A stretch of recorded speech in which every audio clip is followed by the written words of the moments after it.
जय भीम, नमो बुद्धाय, जय भारत, जय संविधान। आज राणीपाट खाते जे संजय मेश्राम करुणामय बोधविहार आवेलू छे त्यां ચોપડા વિતરણનો કાર્યક્રમ રાખવામાં આવ્યો હતો। તો બહુજન સમાજમાં યુવાનો આગળ વધે, શિક્ષણ મેળવે એના માટે એક પ્રોત્સાહનનો આ કાર્યક્રમ હતો। તો આપણી સાથે અહીં પીઠાભાઈ પુનાભાઈ પરમાર જેઓ સામાજિક આગેવાન છે અને એવો સંગઠનના માધ્યમથી આવા કાર્યક્રમો અવારનવાર કરતા જ હોય છે।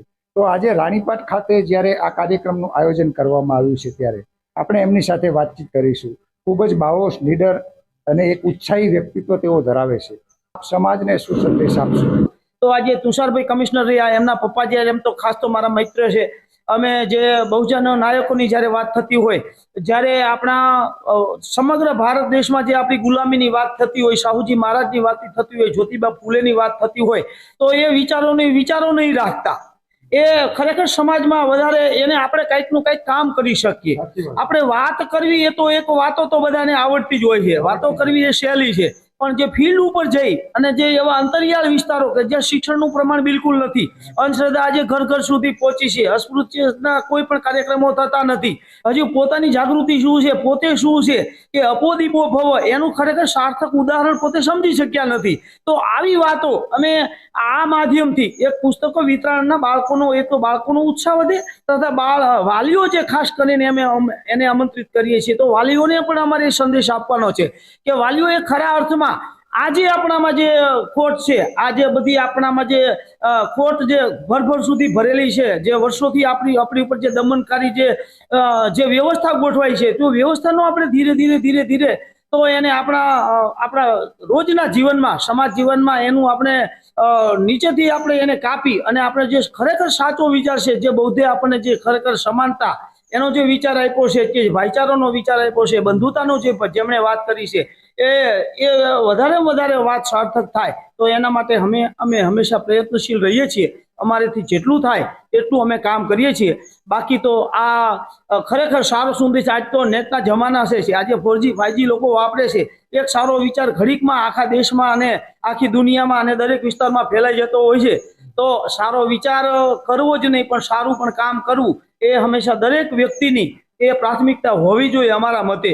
ખૂબ જ સરસ વાત કરી સાહેબે કે બાળકોને પ્રોત્સાહન મળે અને આવા કાર્યક્રમો તેઓ અવારનવાર કરતા હોય છે। જે સુમેરા દંપતી છે, એમના દીકરા જે કમિશનર છે, એમની પણ એમણે વાત કરી કે એ સાહેબ પોતે સાહેબ તો બની ગયા છે, પરંતુ સમાજમાં પણ હવે ઘરે ઘરે સાહેબો બનવા જોઈએ। તો સાહેબ, આપનો અંતિમ સંદેશ શું રહેશે?